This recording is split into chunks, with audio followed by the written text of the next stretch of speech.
નમસ્કાર મિત્રો. એક ડૉક્ટર તરીકે અલગ અલગ ઉંમરના લોકો જોડે મારે જ્યારે કોમ્યુનિકેશન કરવાનું થાય, તેમાં મેં છેલ્લા થોડા વર્ષોથી ઓબ્ઝર્વ કર્યું છે કે ટીનેજ કે એડોલેસન્ટ એટલે કે વિદ્યાર્થીની ઉંમરના બાળકોમાં આજકાલ સ્ટ્રેસનું પ્રમાણ ખૂબ જ વધી રહ્યું છે અને સ્ટ્રેસ રિલેટેડ ડિઝીઝ પણ ખૂબ જ વધી રહ્યું છે.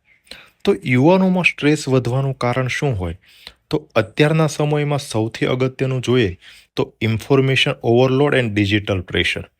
એટલે કે અત્યારના સમયમાં 24/7 એક્સપોઝર ટુ સોશિયલ મીડિયા અને તેમાંથી થતું કમ્પેરિઝન કે ફોમો એટલે કે ફિયર ઓફ મિસિંગ આઉટ. આપણે સતત ઇન્ફોર્મેશનનો ઓવરલોડ બ્રેન ઉપર કરીએ. આપણે જોયું છે કે ઘણીવાર આપણે થોડું જરૂરિયાત કરતાં વધુ જમી લઈએ, વધુ ખાઈએ તો પણ પેટમાં ગડબડ થતું હોય. તો એ જ રીતે જ્યારે આપણે વધુ પડતી ઇન્ફોર્મેશન જેની આપણે જરૂર નથી એ પણ ડિજિટલ મીડિયા કે સોશિયલ મીડિયા મારફતે આપણે જ્યારે બ્રેઇન ઉપર ઓવરલોડ કરતા હોઈએ ત્યારે આપણું માઇન્ડ છે એ ફટીક થઈ જતું હોય અને એના કારણે પણ આપણામાં સ્ટ્રેસ આવે.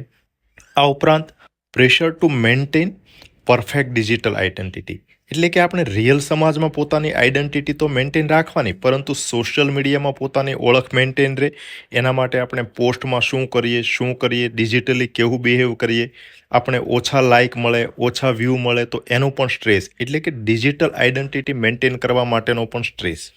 આ ઉપરાંત બીજું ફેક્ટર જોઈએ તો એકેડેમિક પ્રેશર. બહુ જ નાની ઉંમરથી ઇન્ટેન્સ કોમ્પિટિશન તથા ઘણીવાર પરિવાર તરફથી કે મા બાપ તરફથી વધારે પડતી અપેક્ષા કે દબાણના લીધે પણ બાળકમાં સ્ટ્રેસ પેદા થતું હોય.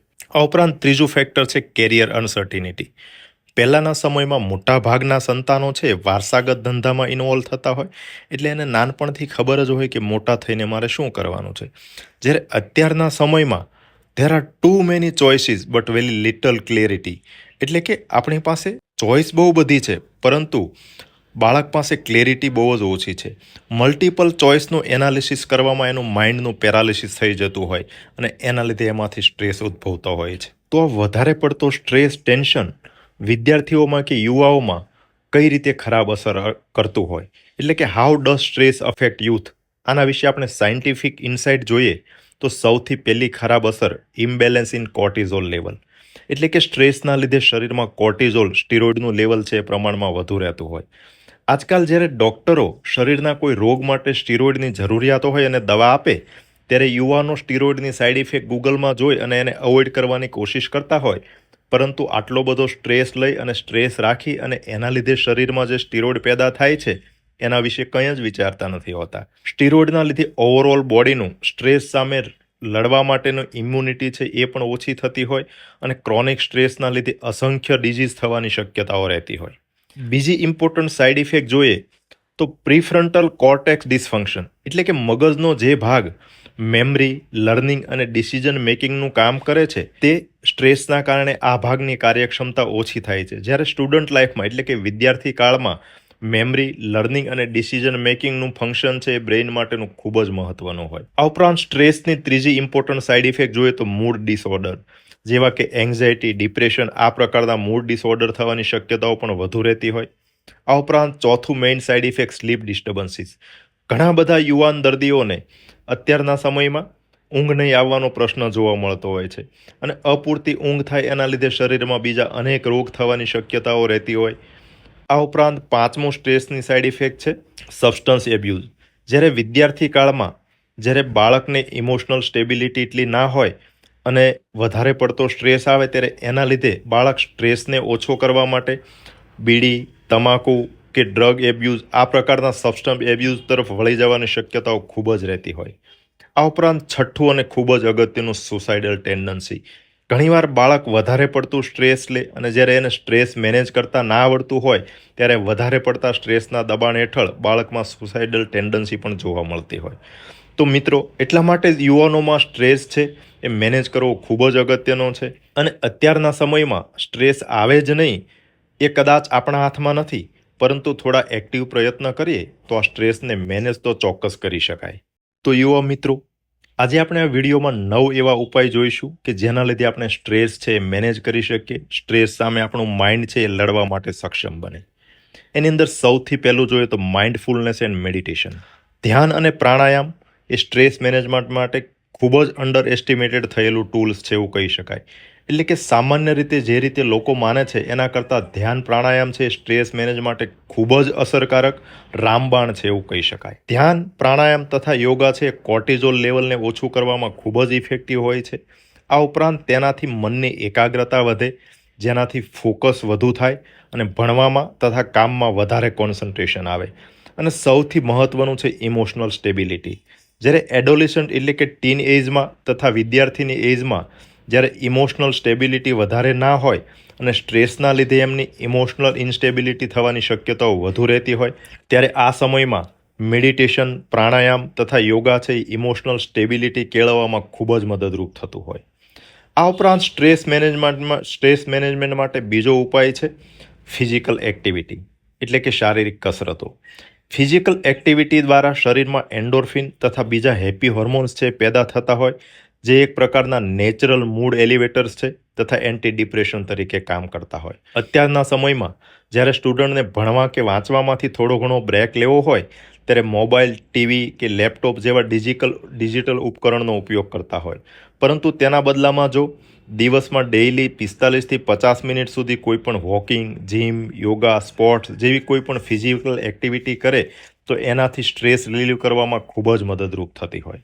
આ ઉપરાંત અત્યારના સમયમાં સ્ટ્રેસ મેનેજમેન્ટ માટે ખૂબ જ અગત્યનો વિષય છે ડિજિટલ ડિટોક્સ એટલે કે ડિજિટલ સ્ક્રીનનો ઉપયોગ બને એટલો ઓછો કરવો. તેના માટે ડેઇલી અમુક સ્ક્રીન ફ્રી અવર્સ સેટ કરી શકાય કે આટલા વાગ્યાથી આટલા વાગ્યાની વચ્ચે સ્ક્રીન નહીં લેવી.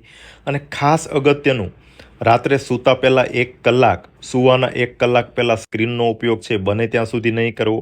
આ ઉપરાંત વીકમાં અમુક એક દિવસ એવો સેટ કરી શકાય કે એ દિવસે સ્ક્રીન બને ત્યાં સુધી ના લેવી અથવા તો મિનિમમ લેવી. મિત્રો, સ્ટ્રેસ મેનેજમેન્ટ માટે ચોથું ઇમ્પોર્ટન્ટ ટૂલ્સ છે એક્સપ્રેસિવ કોમ્યુનિકેશન.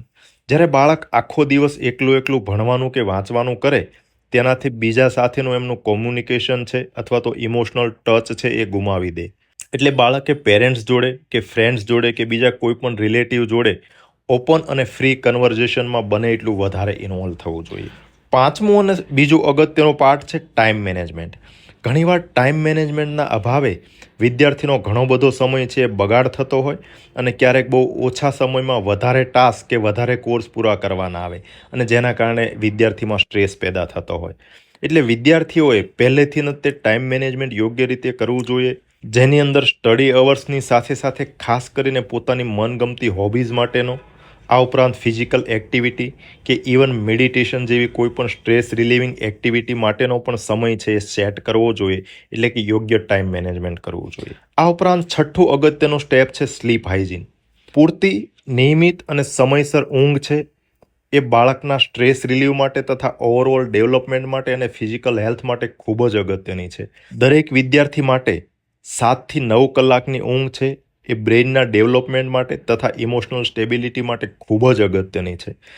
આ ઉપરાંત બીજું અગત્યનું ધ્યાન રાખવા જેવું છે રેગ્યુલર સ્લીપ અવેક સાયકલ. એટલે કે ડેઇલી નિયમિત સમય ઊંઘવાનો તથા જાગવાનો, એટલે કે સ્લીપ અવેક સાયકલ છે એની રેગ્યુલારિટી જેટલી ઇમ્પોર્ટન્ટ હોય એ પણ સ્લીપ હાઇજીન માટે ખૂબ જ અગત્યનું છે. આ ઉપરાંત સ્ટ્રેસ મેનેજમેન્ટ માટે 7મું અગત્યનું જરૂરિયાત છે પ્રોપર ન્યુટ્રિશન.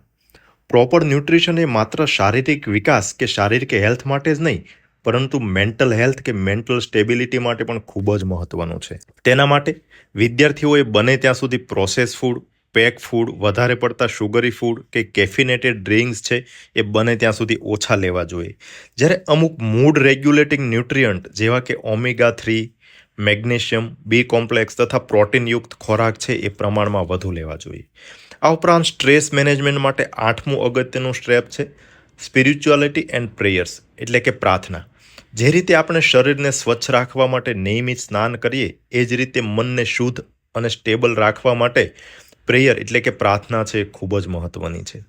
દરેક મા બાપે બાળકને નાનપણથી જ તે પ્રાર્થનાની આદત કેળવવી જોઈએ તથા સેવા અને ગ્રેટિટ્યૂડની ભાવના વિકસાવવી જોઈએ, જે ઇમોશનલ સ્ટેબિલિટી માટે ખૂબ જ મહત્વની છે. જ્યારે આપણે લાઈફને વેલ્યુ, સ્પિરિચ્યુઆલિટી કે કોઈ મિનિંગફુલ ગોલ સાથે જોડીએ, તે ખૂબ જ સારી ઇનર સ્ટ્રેન્થ આપણને આપતું હોય છે. આ ઉપરાંત સ્ટ્રેસ મેનેજમેન્ટ માટે 9મું છે ટેક હેલ્પ ઓફ એક્સપર્ટ. જ્યારે ઘણીવાર વિદ્યાર્થી કે મા બાપ પોતે જ્યારે બાળકનો સ્ટ્રેસ મેનેજમેન્ટ કરવા માટે સક્ષમ ના હોય તો જરૂર પડે તો આપણે એના માટેના જરૂરી કાઉન્સેલર, સાયકોલોજિસ્ટ કે સાયકેટ્રિસ્ટ, ચાઇલ્ડ સાયકેટ્રિસ્ટની પણ આપણે મદદ લઈ શકીએ.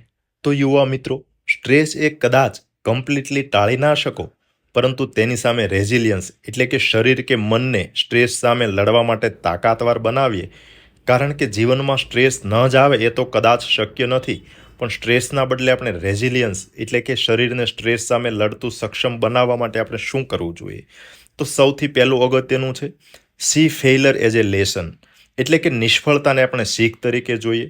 આ ઉપરાંત ધીરજ રાખતા શીખો.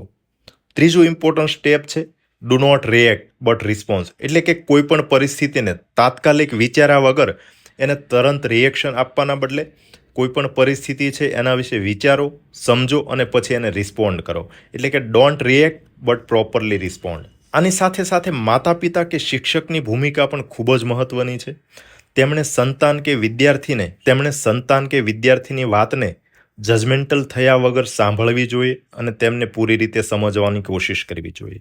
આ ઉપરાંત બીજું, મા બાપ કે શિક્ષકે સંતાન કે સ્ટુડન્ટના એફોર્ટને વખાણવો જોઈએ, માત્ર પરિણામલક્ષી થઈને વાત ના કરવી જોઈએ.